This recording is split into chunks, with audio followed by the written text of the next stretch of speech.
Bulletin की शुरुआत इस वक्त की बड़ी खबर से करेंगे। तबलीगी जमात के खिलाफ सुप्रीम कोर्ट मामला पहुंच चुका है।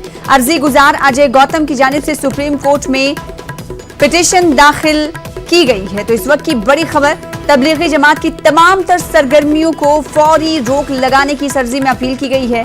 एमसीडी एक्ट के तहत तमाम सरगर्मियों पर रोक लगाने की अपील इस अर्जी के जरिए की गई है। दिल्ली सरकार और वजारत दाखिला को हिदायत दी जाए, इस अर्जी में कहा गया है कि कार्रवाई करें। तो इस वक्त की बड़ी खबर आपको तबलीगी जमात के हवाले से दे रहे हैं। तबलीगी जमात के खिलाफ मामला अब सुप्रीम कोर्ट पहुंच चुका है। दूसरी तरफ हमने कुछ देर पहले आपको खबर दी थी कि तबलीगी जमात की हिमायत में जमीयत उलमा हिंद सामने आया है और जमीयत उलमा हिंद की तरफ से सुप्रीम कोर्ट का दरवाजा खटखटाया गया है कि जिस तरह से तबलीगी जमात को निशाना बनाते हुए कुछ अब इलेक्ट्रॉनिक मीडिया और प्रिंट मीडिया में खबरें आ रही हैं, उस पर रोक लगाई जाए। तो दूसरी तरफ तबलीगी जमात के खिलाफ मामला सुप्रीम कोर्ट पहुंचा है। अर्जी गुजार अजय गौतम की जानिब से सुप्रीम कोर्ट में एक पिटीशन दाखिल किया गया है और इस अर्जी के जरिए तबलीगी जमात की तमाम तर सरगर्मियों पर फौरी रोक लगाने की अपील की गई है। साथ ही साथ इस अर्जी में मुतालबा किया गया है कि दिल्ली सरकार और वजारत दाखिला को हिदायत दी जाए कि इस जानिब कार्रवाई करें।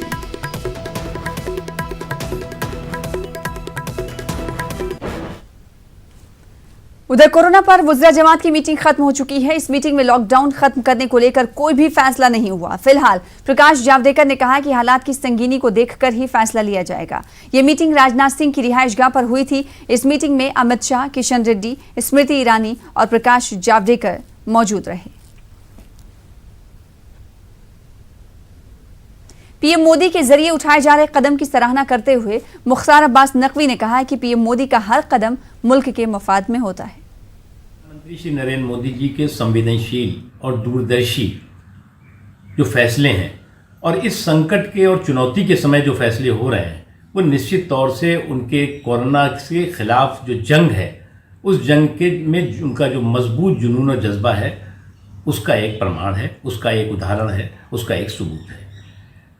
चाहे एमपीज़ की सैलरी कम करने की बात हो, चाहे एमपी लेट फंड खत्म किया को आगे 2 सालों तक के लिए मुलतवी करने की बात हो, या और भी तमाम जो फैसले हुए हैं, वो 130 करोड़ 135 करोड़ हिंदुस्तानियों के सेहत स्वास्थ्य को ध्यान में रख कर के हुए हैं। इस मुल्क की सेहत और स्वास्थ्य को ध्यान में रख कर किए जा रहे हैं।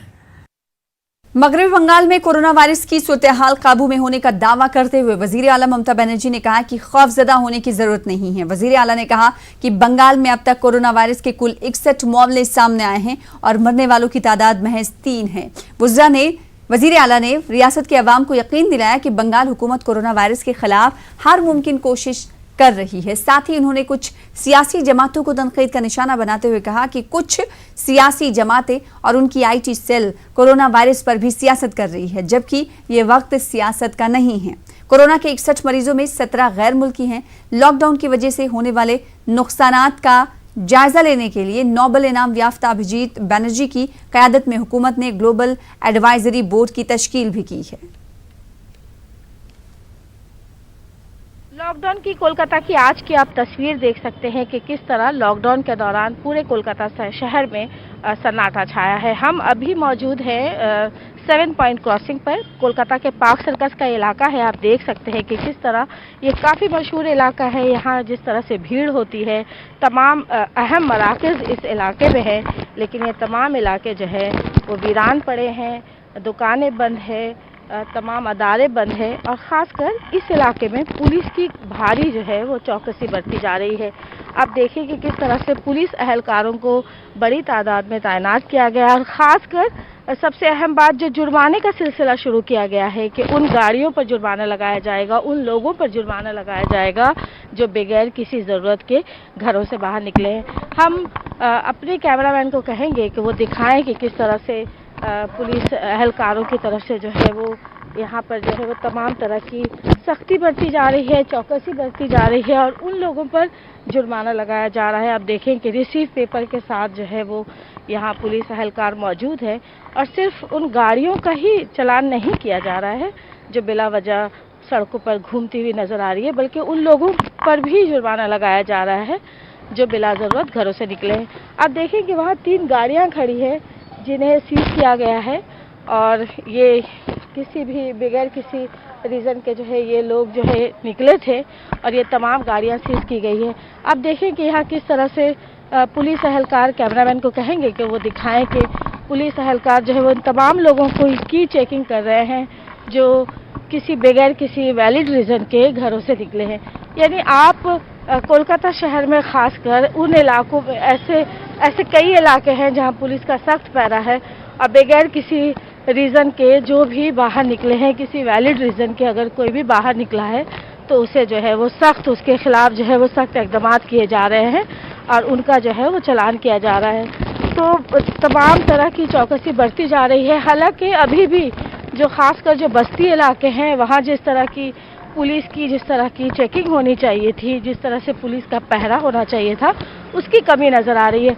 आप देखें कि वो एक गाड़ी है जिसमें कई सारे लोग जा रहे हैं और लोगों के मुताबिक वो लोगों को खाना तकसीम करने के लिए जा रहे हैं, लेकिन उसकी भी बराह रास्त जो है वो चेकिंग की जा रही है और बगैर किसी रीज़न के अगर कोई लोग भी किसी पर भी शुबा हो रहा है तो उन्हें जो है वो केस दिया जा रहा है। और यही बताने की कोशिश की जा रही है कि जो लॉकडाउन जो किया गया है, कोरोना वायरस से बचाव के लिए जो लॉकडाउन किया गया है, लोग उसका जो है वो एहतराम करें।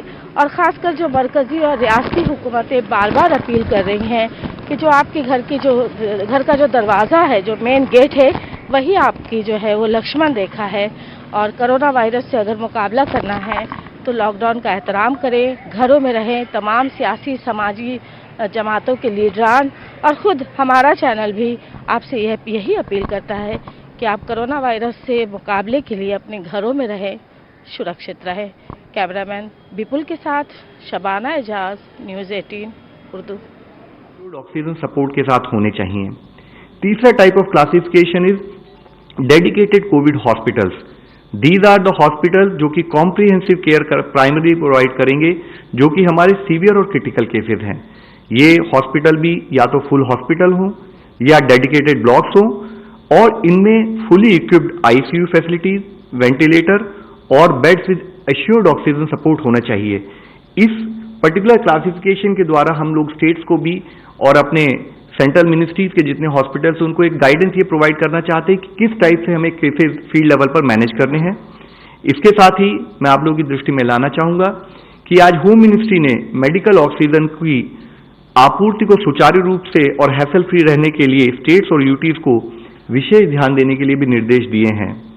भारतीय रेलवे ने भी 2500 कोचेज में 40,000 आइसोलेशन बेड्स तैयार कर दिए हैं। वह एक दिन में 375 कोचेज को आइसोलेशन बेड्स में बदलने का कार्य कर रहे हैं। यह कार्य अभी 133 लोकेशंस अक्रॉस द कंट्री चल रहा है।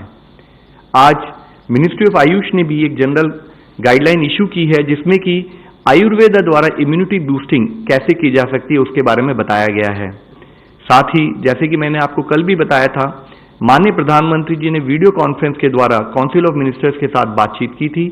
इसमें कोविड के रिलेटेड हमारी इस लड़ाई में हम सभी को मिलकर मोटिवेटेड, डिटरमिन्ड और विजिलेंट रहने पर उन्होंने उसके महत्व पर जोर दिया था। उन्होंने कहा था कि सभी मंत्रीगण राज्य और जिला प्रशासन से संपर्क में रहते हुए district level micro action plan को तैयार कराएं। साथ ही बेनिफिशियरी को सीमलेस तरीके से गरीब कल्याण योजना का लाभ मिले उसको फॉलो किया जाए। उन्होंने ये भी कहा था कि रूरल एरियाज और ग्रास रूट इंस्टीट्यूशंस में आरोग्य सेतु एप्लीकेशन को लोकप्रिय किया जाए ताकि उसके इस्तेमाल से प्रॉपर ट्रैकिंग हम फील्ड लेवल पर कर पाएं। उन्होंने इस पर भी जोर दिया था कि मंडियों के साथ किसानों को जोड़ने के लिए जैसे ऐप बेस्ड कैब सर्विसेज हैं उसी तरीके से ट्रक एग्रीगेटर्स का भी उपयोग करना चाहिए, उसको भी एक्सप्लोर करें। उन्होंने ये भी कहा था कि एक बिजनेस कंटिन्यूटी प्लान तैयार करें और वॉर फुटिंग पर कोविड-19 के इकोनॉमिक इम्पैक्ट से लड़ने के लिए तैयार रहें। इसके साथ ही मैं आज आप लोगों को दृष्टि में एक और स्टडी के बारे में बताना चाहूंगा। इसके बारे में जैसे हम हमेशा बात करते आए हैं कि सोशल डिस्टेंसिंग, लॉकडाउन, ये जो हमारी एक्सरसाइज है इसका क्या महत्व है, तो जिसके बारे में एक स्टडी अभी रिसेंटली आई है जिसमें ये कहा गया है कि जिस तरह से हम केस को मेजर करते हैं तो एक इसमें कॉम्पोनेंट होता है R0। R0 का मतलब होता है कि एक बीमार आदमी कितने और लोगों को संक्रमित इन्फेक्ट कर सकता है। कोरोना वायरस के संबंध में इस एक्सरसाइज को इसको R0 को अराउंड 1.5 से 4 के बीच में ICMR की स्टडी में पाया गया है। तो इस स्टडी ने इसको एग्जामिन करके बताया कि अगर मान लीजिए हम R0 को 2.5 माने, क्योंकि अभी इसके हर तरह से स्टडी चल रही है, तो अगर हम R0 को 2.5 मान के चलें तो उस केस में एक आदमी अगर कोई भी लॉकडाउन या सोशल डिस्टेंसिंग को फॉलो ना किया जाए तो वह 30 दिन में करीब 406 लोगों को इन्फेक्ट कर सकता है। और अगर हम लॉकडाउन या सोशल एक्सपोजर को 75% कम कर दें तो वही एक इन्फेक्टेड पर्सन केवल 2.5 लोगों को ही इन्फेक्ट कर सकता है। तो मेरी आप लोगों के द्वारा ये फिर से अपील है कि हम लोगों के लिए जरूरी है कि जो एक प्रोसेस गवर्नमेंट स्थाई पे सब लोगों से रिक्वेस्ट की गई है, हम लॉकडाउन मेजर्स को, सोशल डिस्टेंसिंग मेजर्स को अपनाएं। हमें ये समझना चाहिए कि this is a very important intervention in terms of management of Covid. जैसे कि माननीय मंत्री साहब इससे पहले भी कहते आ रहे हैं कि social distancing is social vaccine in terms of management of Covid. मैं आखिर में फिर आप सबसे ये रिक्वेस्ट करूंगा कि हमारे सारे एफर्ट्स हैं कि हम सबसे रिक्वेस्ट करते हैं कि help us to help you. धन्यवाद। धन्यवाद। गृह मंत्रालय के प्रवक्ता। गृह मंत्रालय की तरफ से मैं आपको अपडेट करना चाहती हूं कि राज्य सरकारें कोविड-19 को फैलने से रोकने के लिए प्रोएक्टिव कदम उठा रही हैं। एक ओर वे जुटी हुई हैं कि प्रतिबंधित पब्लिक मूवमेंट ना हो, दूसरी ओर वे कॉन्टैक्ट्स के मेडिकल स्क्रीनिंग को बढ़ा रही हैं। लॉकडाउन मेजर्स को इम्प्लीमेंट करने के लिए सबका सहयोग आवश्यक है। आने वाले सप्ताह में कई त्योहार हैं। इस संदर्भ में कई कम्युनिटी लीडर्स भी आगे आए हैं। उन्होंने कम्युनिटीज को आग्रह किया है और कर रहे हैं कि वे लॉकडाउन के स्ट्रिक्ट इम्प्लीमेंटेशन में सरकार का सहयोग दें। एसेंशियल गुड्स और सर्विसेज का स्टेटस बाय एंड लार्ज सैटिस्फैक्ट्री है। गृह मंत्री जी ने एसेंशियल कमोडिटीज और लॉकडाउन मेजर्स के स्टेटस का डिटेल्ड रिव्यू किया। उन्होंने निर्देश दिया है कि उपयुक्त कदम उठाए जाएं और राज्य सरकारों के साथ मिलकर सुनिश्चित किया जाए कि कहीं भी होर्डिंग और ब्लैक मार्केटिंग ना हो। ऐसा करने वालों के विरुद्ध सख्ती से और त्वरित गति से कार्रवाई हो। डिपार्टमेंट ऑफ कंज्यूमर अफेयर्स भी इस मामले को फॉलो अप कर रही है। अन्य एसेंशियल कमोडिटीज के साथ गवर्नमेंट फार्मास्यूटिकल्स के मूवमेंट को भी क्लोजली मॉनिटर कर रही है। ट्रक्स द्वारा फार्मास्यूटिकल्स का मूवमेंट काफी हद तक स्टेबलाइज हो गया है। मिनिस्ट्री ऑफ सिविल एविएशन द्वारा चलाई गई जो लाइफलाइन उड़ान है, उसके द्वारा 6 अप्रैल 2020 तक लगभग 152 फ्लाइट्स 152 फ्लाइट्स ने 200 टन से ज्यादा कार्गो ट्रांसपोर्ट किया है। एसेंशियल कमोडिटीज को ट्रांसपोर्ट करने के लिए 6 अप्रैल तक रेलवेज ने 8,897 रेक्स या 4,57,296 वैगन्स को लोड किया है। आशा है इन सब कदमों से हम लॉकडाउन को इफेक्टिवली इम्प्लीमेंट कर पाएंगे और साथ में सिटीजन को कोई समस्या नहीं आने देंगे। धन्यवाद। ICMR की तरफ से से प्रेस कॉन्फ्रेंस का इनेकाद किया जाता है और रोज़ाना ये प्रेस कॉन्फ्रेंस होती है। तकरीबन 4:05 से शुरुआत इस प्रेस कॉन्फ्रेंस की होती है और इस प्रेस कॉन्फ्रेंस में यही बताया जाता है कि सरकार की तरफ से क्या कुछ कदम कोविड-19 से लड़ने के लिए उठाए जा रहे हैं और लॉकडाउन की वजह से जो दुश्वारियां लोगों को पेश आ रही हैं वो किसी हद तक दुश्वारियां कम करने के हवाले से भी तफसीलात बताई जाती हैं। फिलहाल छोटे से ब्रेक के लिए रुकेंगे, ब्रेक के बाद जल्द लौटेंगे। रांची के हिंदपीढ़ी में कोरोना के 2 नए पॉजिटिव मामले सामने आने के बाद इलाके को 72 घंटों के लिए सील कर दिया गया है। हिंदपीढ़ी के 15 रास्तों को बंद कर दिया गया है। इस इलाके के लोगों की तिब्बी जांच की जा रही है। हिंदपीढ़ी के लोगों को अशियाए ज़रूरिया की फराहमी के लिए बड़ी तादाद में वॉलंटियर्स की मदद दी जा रही है। इंतजामिया ने लोगों से घरों में ही रहने की अपील की है। साथ ही अंजुमन इस्लामिया ने इंतजामिया की इस कोशिश की तारीफ भी की है। से ना निकले ये गुजारिश की जा रही है। साथ ही साथ जो है भीड़ तो बिल्कुल ना लगाए, इसलिए कि प्रशासन इस सिलसिले में कड़ी कार्रवाई करेगी। अभी तक के भीड़ नहीं लगाई जा रही है, लोग कोऑपरेट कर रहे हैं, अच्छी बात है। लेकिन दूसरी चीज ये है कि लोग अपना जांच भी करवाएं, जहां जहां पे जांच करवाने की बात हो रही है। और ये कहा जा रहा है कि किसी के कांटेक्ट पे आए हैं अगर जिनका पॉजिटिव निकला है तो उस सिलसिले में लोगों को खुद आगे बढ़ करके अपना जांच करवाना चाहिए। प्रदेश में मौलिक वबा कोविड-19 के मुतासरीन की तादाद मुसलसल बढ़ती जा रही है। रियासत में 304 कोरोना के मुस्बत मामले दर्ज किए गए हैं। जिला कर्नूल में सबसे ज्यादा 74 मामले दर्ज हुए हैं। इसी तरह नेल्लूर में 42, गुंटूर से 32, जिला कृष्णा में 29, कड़पा में 27, प्रकाशम में 24, मगरबी गोदावरी में 21, मशरकी गोदावरी में 11, विशाखापट्टनम में 20 और अनंतपुर में 6 केस दर्ज किए गए हैं। कोरोना के बढ़ते मामलों को देखते हुए हुकूमत ने हाई अलर्ट जारी कर दिया है। कोरोना पॉजिटिव मामले वाले इलाके में नोटिस भी लगा दिया गया है। पॉजिटिव पाए गए इलाके के अतराफ 5 किलोमीटर तक रेड जोन करार दिया गया है। हुक्काम लॉकडाउन पर सख्ती से अमल कर रहे हैं। ज्यादा कोरोना केसेस के इलाके को हॉटस्पॉट करार दिया गया है। वहीं दिल्ली मरकज से वापस होने वाले अफराद की जियो टैगिंग भी की जा रही है। क्वारंटाइन किए गए अफराद की निगरानी के लिए खुसूसी टीमें बनाई गई हैं। विजयवाड़ा के सरकारी अस्पताल में कोविड-19 के लिए खुसूसी वार्ड बनाया गया है। उधर तेलंगाना में कोरोना से मुतासर होने वालों की तादाद 364 तक पहुंच गई है। तेलंगाना के वजीर आला KCR ने बताया कि ताहाल 45 अफराद को इलाज के बाद डिस्चार्ज कर दिया गया। मजीद 15 अफराद को बुध के दिन डिस्चार्ज किया जाएगा। रियासत में 25,937 अफराद को क्वारंटाइन सेंटर्स में रखा गया है, जिनमें से 50 की रिपोर्ट मुस्बत आई है और ताहाल रियासत में कोरोना वायरस से 11 अफराद की मौत हुई है। KCR ने कहा कि मुतासरीन में सिर्फ मुसलमान नहीं बल्कि गैर मुस्लिम भाई भी हैं। इलाज के लिए लाए गए अफराद के टेस्ट आइंदा 3 दिनों में मुकम्मल हो जाएंगे। उन्होंने तबलीगी मरकज से वापस होने वाले अफराद से अपील की कि वो रजाकाराना तौर पर अपने मुआयने के लिए हॉस्पिटल से रुजू हों, क्योंकि आने वाले दिनों में वायरस की सूरत-ए-हाल संगीन हो सकती है। KCR ने कहा कि तेलंगाना अभी स्टेज 2 मरहले में है, स्टेज 2 पर है और कम्युनिटी ट्रांसमिशन का आगाज नहीं हुआ है और तेलंगाना में इसके इम्कानात भी कम हैं। तेलंगाना के वजीर आला के चंद्रशेखर राव ने 14 अप्रैल के बाद भी 2 हफ्तों तक लॉकडाउन जारी रखने की वजीर आजम नरेंद्र मोदी से अपील की है। चंद्रशेखर राव ने कहा है कि मौजूदा सूरत-ए-हाल में अगर लॉकडाउन खत्म किया जाता है तो हालात मजीद अबतर हो सकते हैं। इन्होंने कहा कि मुल्क की मईशत को आइंदा 6 महीने में सुधारा जा सकता है, लेकिन वबा से मरे हुए लोगों को वापस नहीं लाया जा सकता। जिंदगी बहुत अहम है। उन्होंने कहा कि मुल्क की मईशत की फिक्र से ज्यादा हमें आवाम की जिंदगी की फिक्र है। इस मामले पर लापरवाही नहीं होना चाहिए। लॉकडाउन खत्म कर दिया गया तो फिर समाजी फासले का कोई तस्वुर नहीं रहेगा। हर शख्स घर से निकल पड़ेगा और 21 दिन की मेहनत जाया हो जाएगी।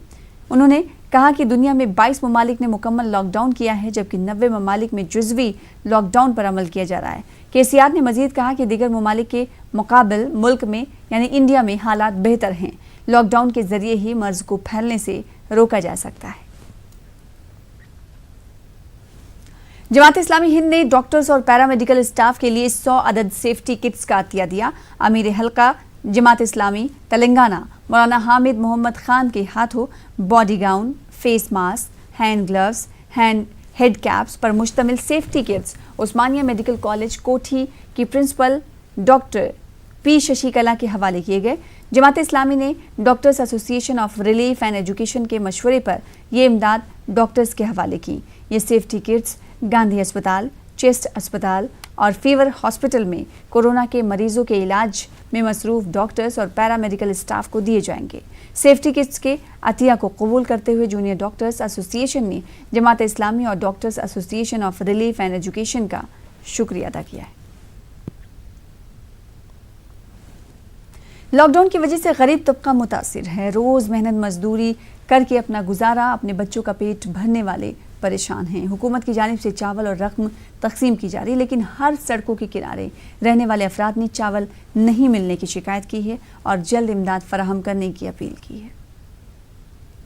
दाल नहीं, चावल नहीं, खाली रेशन का चावल दिया तो हो गया, उसमें दाल नहीं दिया, तेल नहीं दिया, क्या खाना? हाँ, नहाने का साबुन नहीं, सिर को तेल नहीं, क्या लगा के कैसा जीना? सो भी बंद हो गया, सो भी बंद कर दिए, खाना कैसा, हम जीना कैसा? 1 रुपया क्या, दुकान में जाने को रुपया नहीं है। हाँ, क्या खाना, क्या जीना? अभी अब रोने वाले, चाय नहीं मिल रहा, चाय को पैसे नहीं है। लीडर करने गए तो लीडर हकाल दे रहे, किसको बोल रहे ऐसा बोल रहे, किसको बोलना अभी जाके? क्या खाना अभी, तुम ही बोलो। कुछ क्या खिलाना बच्चे कच्चों को? फैमिली है बहुत, 7-8 बच्चे हैं, 2-3 भवा हैं, बेटियाँ हैं, क्या खिलाते सब? हाँ, काम भी पूरा बंद कर दिए। हाँ, वो हाँ बंद वो नहीं कर दिए ना बंद। हाँ, लॉकडाउन से इंसानों के साथ साथ जानवरों पर भी असर देखा जा रहा है। लॉकडाउन के सबब लोग घरों में हैं और सड़कों पर ज्यादा जानवर दिखाई दे रहे हैं। ये वो जानवर हैं जो लोगों की जानिब से सड़कों पर जो कुछ होता है वो खा लेते हैं। लोग घरों में रहने से कुत्तों को खाना नहीं मिल रहा है। लोगों के घरों में रहने से कुत्तों को खाना नहीं मिल रहा है। बाज़ नौजवानों की जानिब से सड़कों पर घूमने वाले कुत्तों को खाना खिलाया जा रहा है। इनका कहना है कि इंसानों को खाना खिलाने का इंतज़ाम है, लेकिन बेज़बान जानवर भूखे रह रहे हैं। इसलिए हर दिन शहर में घूमकर कुत्तों को खाना खिलाया जा रहा है।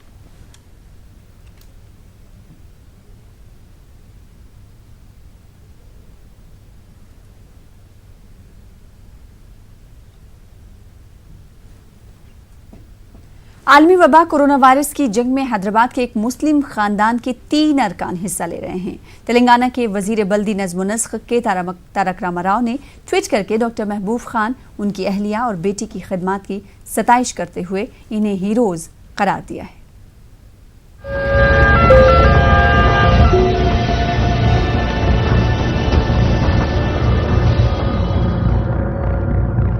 कोरोना वायरस के खिलाफ लड़ाई में एक ही खानदान के 3 डॉक्टर्स अपना अहम किरदार अदा कर रहे हैं। हैदराबाद के चेस्ट अस्पताल के सुपरिटेंडेंट डॉक्टर महबूब खान गुज़िश्ता 22 साल से आवाम की खिदमत कर रहे हैं। चेस्ट अस्पताल से हाल ही में कोरोना के मरीज सेहतयाबी के बाद घर लौट गए। उनकी अहलिया डॉक्टर सहाना खान डर्मेटोलॉजिस्ट हैं और वो गांधी अस्पताल में खिदमत अंजाम दे रही हैं।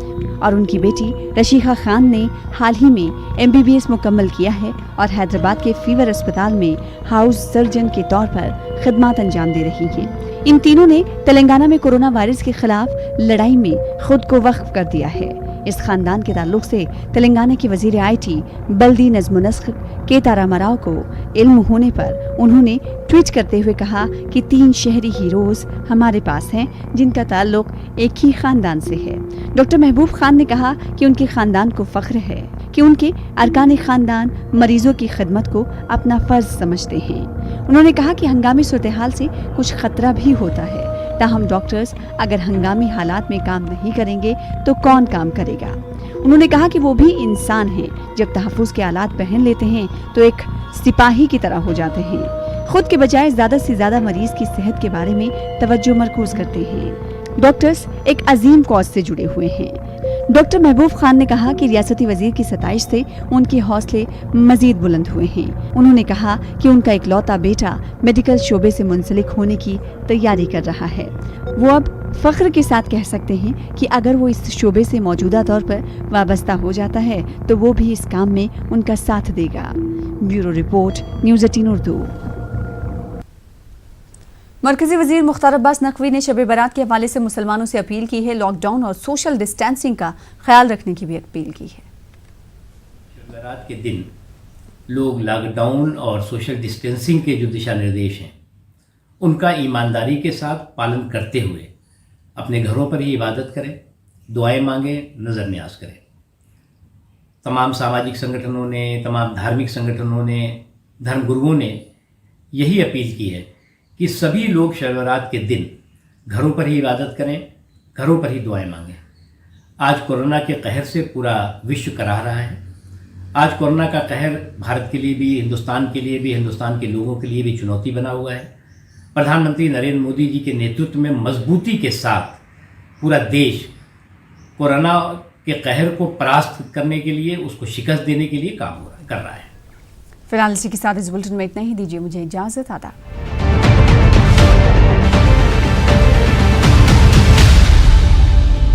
इस न्यूज हेडलाइंस की